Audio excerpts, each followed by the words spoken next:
Okay, Josh, here we go. The exponent stuff. So number one, this is on the first picture you sent me. So it asks you to write this in radical form. So when it says 7b raised to the 1/2, so normally this exponent, I'm gonna put my finger over it. So let's say it was to the first power, then there's just one 7b. If it was squared, it'd be 7b times 7b, okay? So that's a positive whole number or integer. That's how it affects this base number. If it was a negative exponent, it flips it to the bottom. If it's an exponent of 0, it turns it all into a 1 because it means there's nothing there except an invisible 1 placeholder. When it's a fraction exponent, fractions make the problem turn into a radical. So it's going to be a radical, and whatever's inside the parentheses, the 7b, goes under here. The denominator of the fraction is what we call the index. It's the type of square root. So if it's a square root, there's usually nothing there because it's automatically a 2 by default. If the denominator is something other than a 2, it could be a cube root or a fourth root or some other type of root. But that 2 means it's a square root. And then the top number, the 1 in the numerator, means that 7b is raised to the first power underneath there. And so 7b raised to the first power is still just 7b. So we would just write this as the square root of 7b. The little 2 you don't have to write because it's automatically assumed it's squared when it's not there.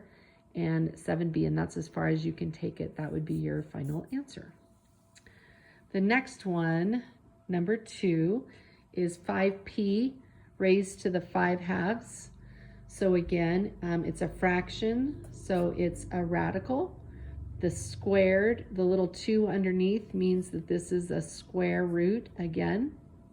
The 5p goes under here, and it's raised to the 5th power. So here's where I'm not sure how far your teacher will want you to take it.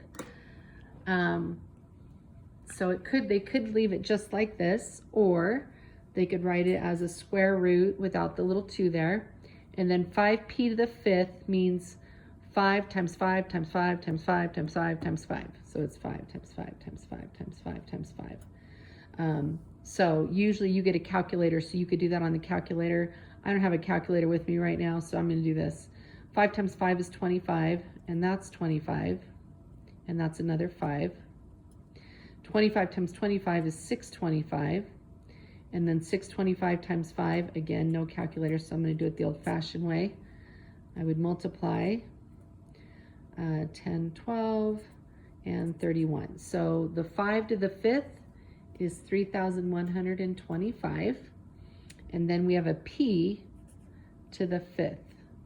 So I'm not sure whether they let you leave it like this, or they'll have you do it like this, or if they'll have you simplify that, because it actually can simplify. If you do a square root to simplify it, you would break this down and take out any perfect squares. But I don't know that those were the directions. I'll have to go back and look. You have to let me know about that. All right, number 3 is another one. 3n to the 1/2. Again, it's a fractional exponent, so it's a square root. The 2 would go right here. I'm not going to write it because we know that it's going to be default to a 2 anyway. The 3n is under here, and it would be to the first power. So we would really just write that the square root of 3n.